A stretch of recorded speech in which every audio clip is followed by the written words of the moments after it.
And I'm waiting for a couple of people to drop into the stream. Happy 420 if you're watching this after the stream, which you probably are because there's there's two people in there now. Happy 420, you guys.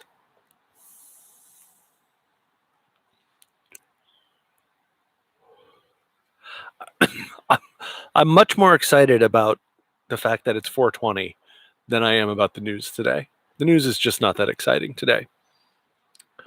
But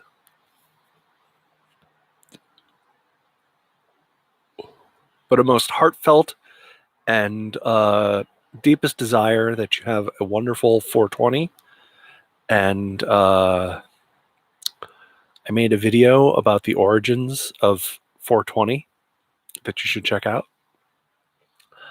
And basically I started smoking very early in the morning as a result, because I had to smoke while making that video, right? And it took 3 takes to get it right. So anyway, check that out. Anyway, here we are, protests against science and Trump suspends immigration.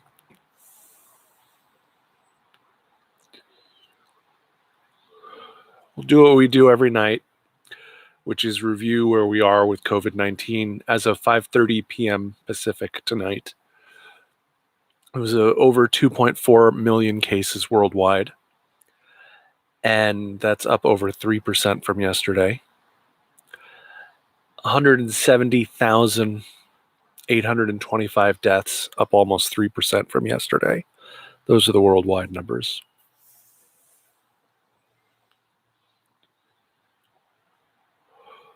The U.S. numbers, 793,505, 793,505 cases, which is up just under 1%. So that's good, right? I mean, that's an improvement. Unfortunately, we had 1,939 deaths yesterday, which is up over 4.75% to bring us to 42,604 deaths. At least that's what my tracker shows as of 5:30 Pacific this evening.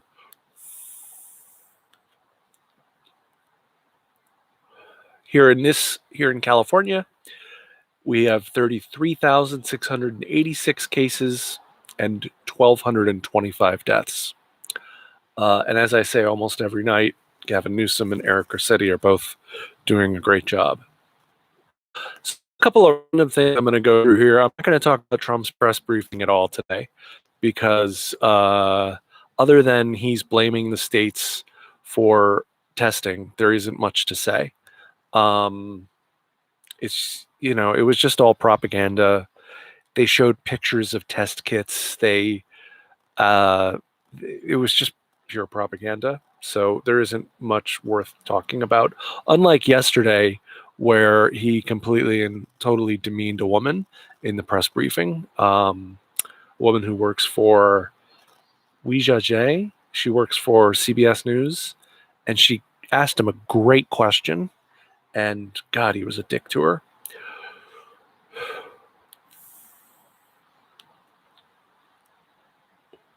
Anyway, the great Cheeto behind the curtain tweeted tonight, "In light of the attack from the invisible enemy, as well as the need to protect the jobs of our great American citizens, I will be signing an executive order to temporarily suspend immigration into the United States," Trump tweeted.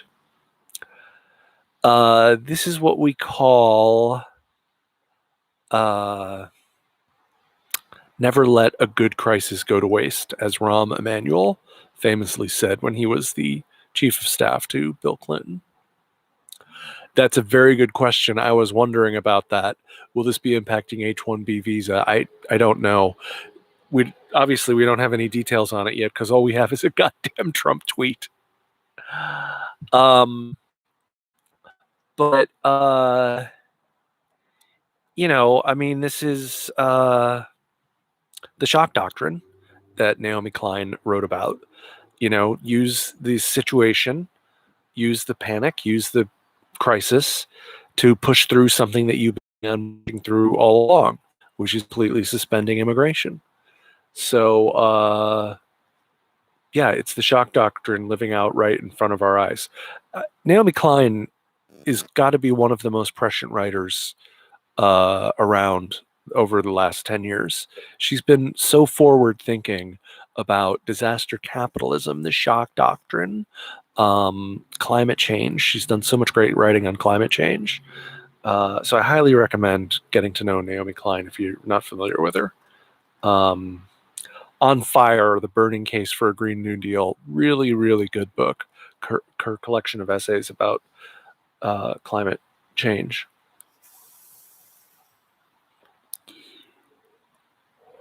Yeah, so Trump is just basically placing all the responsibility of the testing on the states. He's a dick. That's what it comes down to. Um, I mean, there was all this back and forth with Governor Hogan or Logan, something like that, of Maryland, um, how he had to go to South Korea to get a large order of tests, and Trump's like, oh, he didn't have to go to South Korea. Anyway, it was stupid. It's really, really not worth talking about. Um, Jennifer Jacobs at Bloomberg just tweeted, I'm not sure how long ago she tweeted this. And if he's alive, his health is poor, I'm told. Kim Jong un hasn't been seen at key events in recent days. It's unclear to US officials if he's dead or alive. CNN first reported his conditions grave. So that's just kind of an interesting little thing. Um, David Dayen has been doing some good writing in the American Prospect about the coronavirus phase 3, the CARES Act, um, the euphemistically named CARES Act. Smoke for euphemisms.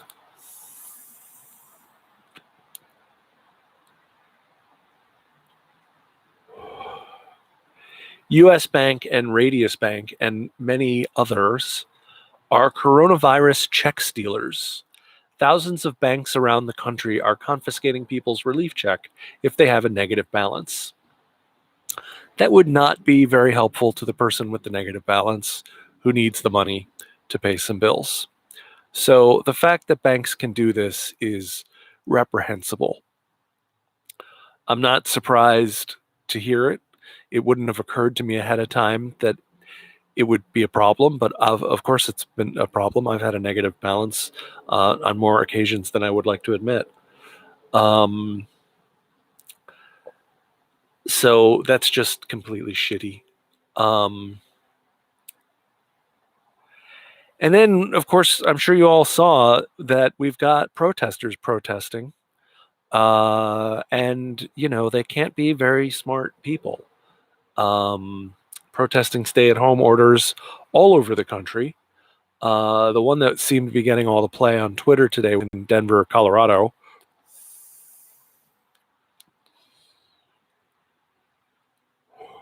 My heart instantly went to the nurse standing in the street trying to block the protesters in their cars. Because, I side with science over stupidity. That's just a natural inclination of mine. But that said, I do respect the legal right to protest. And I don't think you can take that away ever.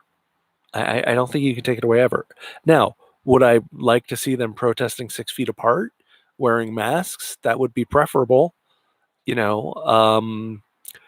have been a lot of cars, so I guess a lot of people are protesting from their cars, which is, better than being in a crowd on the state capitol steps. Um, and of course, Trump and the right-wing media bubble are partially to blame for these protests. But, look, even if they got riled up by this one figure on the right, there's one alt-right guy who got them all riled up. Even if that happened, so what? Even if they hired buses and they paid for buses to take people into the protests, so what? Um, you know, there was rich people flying the kids to the March for Our Lives march in Washington D.C. on corporate jets. Um, there's nothing wrong with that. There is something wrong with going out and being a public health menace, and I just wish they would protest and do so according to the CDC recommendations.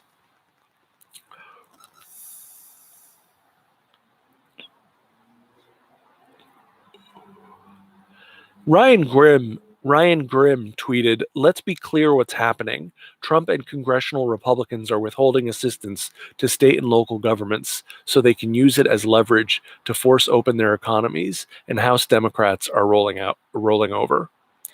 Now, if Ryan Grimm is right about this, which I suspect he is, I have no doubt he's right about this, it's a total condemnation of the two-party tyranny,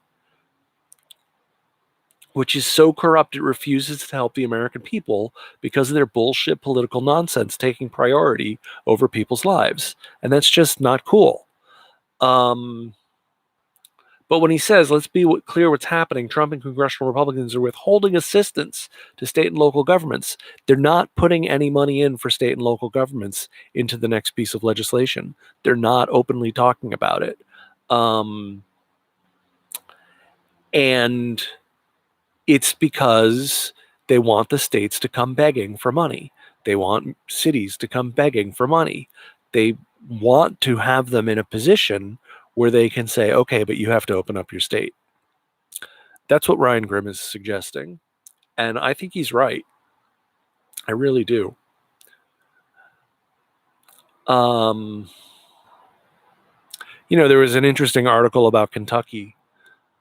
Recent protests broke out in several states, among them Kentucky, Ohio, Minnesota, and Michigan. This was in Newsweek, with demonstrators taking to the streets to call for an end to the stay-at-home orders that have drastically slowed the country's economy as well as the virus's spread.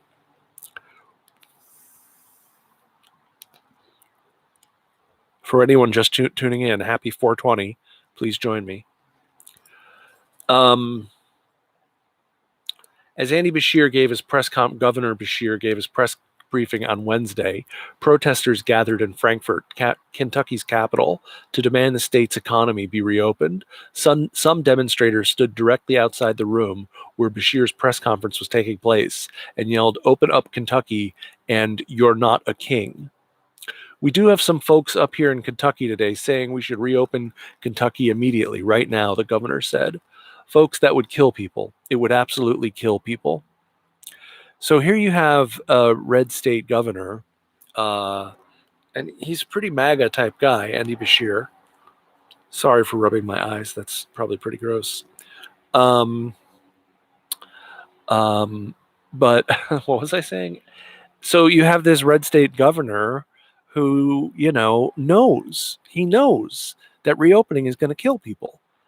And he's caught between the Trumpaganda and the reality that he faces as governor. So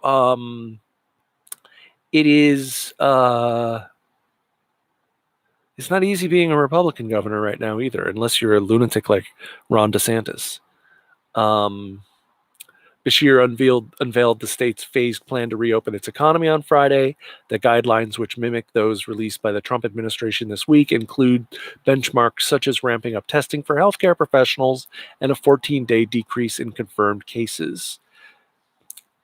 Kentucky Public Health Commissioner Dr. Stephen Stack said that the state had not hit a downward trajectory and called the required 2-week decline in cases a significant hurdle that still needs to be overcome. Beshear, however, noted that some measures may be lessened in the next few weeks. We see the ability to really start opening in some small ways, maybe leading up to May, and some other ways in May, and then have a lot more optimism as we get toward the end of it, he said.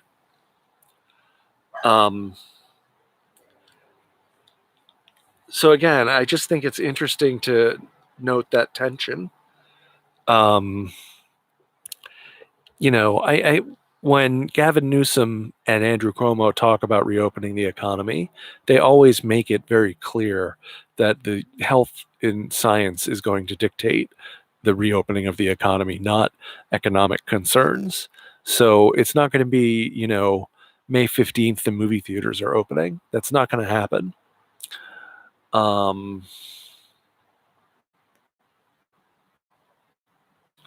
So I had something that I wanted to comment on.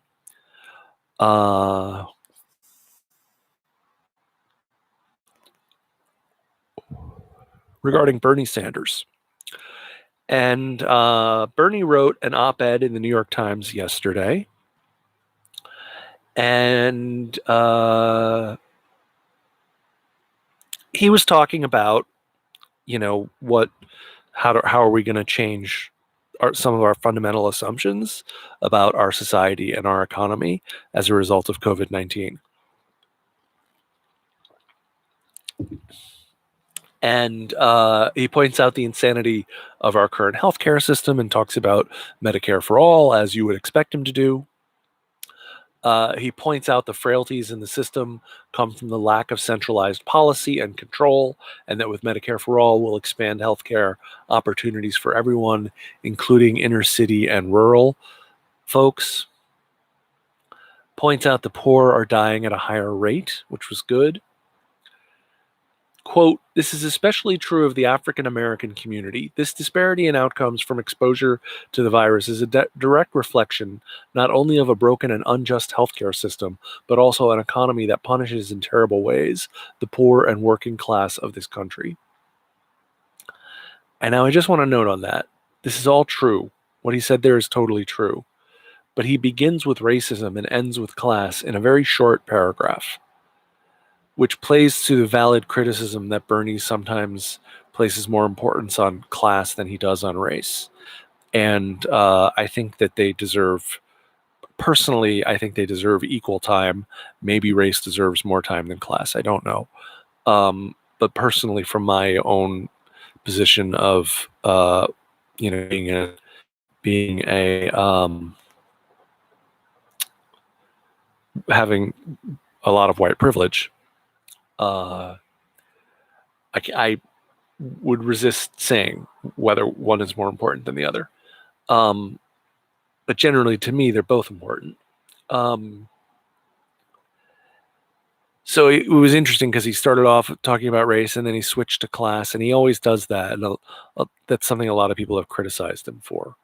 And it was a criticism that at first I didn't really respond to. And then I realized, who am I to say whether or not he's being reductionist? I'm not, I'm white, so it's not up to me whether or not he's making good appeal to people of color.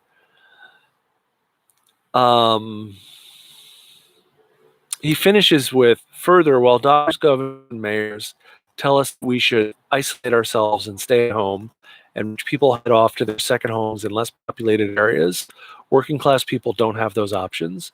When you are living paycheck to paycheck, lack paid medical and family leave, staying home is not an option. If you're going to feed your family and pay the rent, you have got to go to work. And for the working class, that means leaving your home and doing jobs that interact with other people, some of whom are spreading the virus. If there is any silver lining in the horrible pandemic and economic collapse we're experiencing, it is that many in our country are now beginning to rethink the basic assumptions underlying the American value system." Now, I agree with all of that. I'm in complete agreement with everything he said, so I don't really have a beef with that. But I find this whole editorial from Bernie to be way too restrained. When he says people are beginning to rethink basic assumptions underlying the American value system, what are those underlying assumptions and how are they being questioned? Like, these are really important things to explore. And you've got a platform like the New York Times, you might as well explore it. Sorry, there's a helicopter going over my head.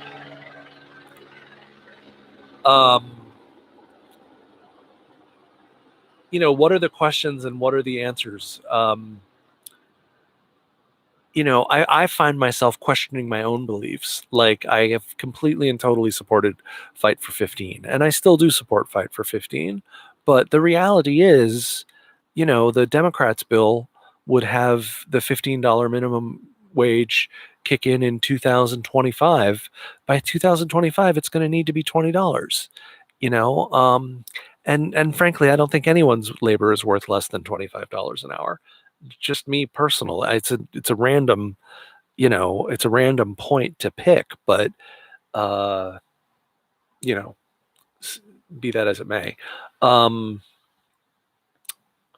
so he's talking about underlying these things, underlying the American value system. What about the assumption that no American has an absolute right to healthcare, food, housing, and an education? These were core issues that Bernie would talk about when he was campaigning. And there's no mention there's no mention in this editorial of any specifics regarding any of those sort of key rights that the left envisions. Um,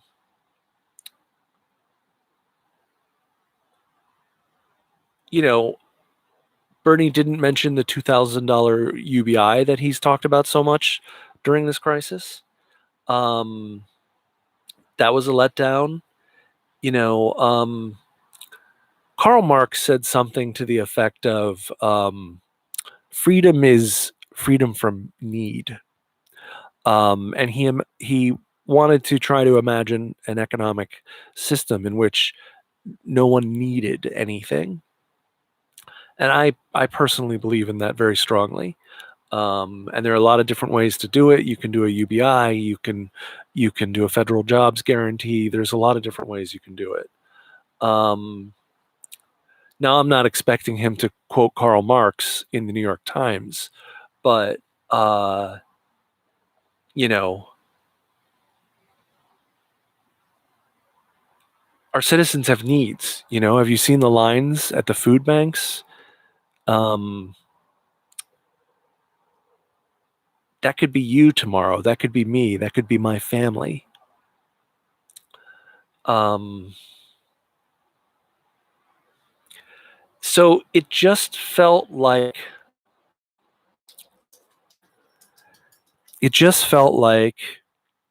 I'm playing with Joe Biden right now, and yes, I've talked about a lot of big ideas in the past, but people are threatened by those big ideas right now, and I don't want to be seen as divisive or divisive, whichever it may be. And so he is completely restraining his rhetoric. And I think that's bad for the movement, personally. I really do. I think that's harmful for the movement. Um, so, anyway, I was disappointed by that op ed by Bernie. I was disappointed by him. Still love him, but I thought he could have gone a little further with that. So, anyhow. Um, all right, guys, that's it for tonight. Sorry it's a little bit of a short stream, but I will be back tomorrow night at 11 Eastern, 8 o'clock Pacific. Please check in and chill out, and we'll do, cannabis news and politics. Please hit subscribe. Please hit the like button. Cheers. Thank you.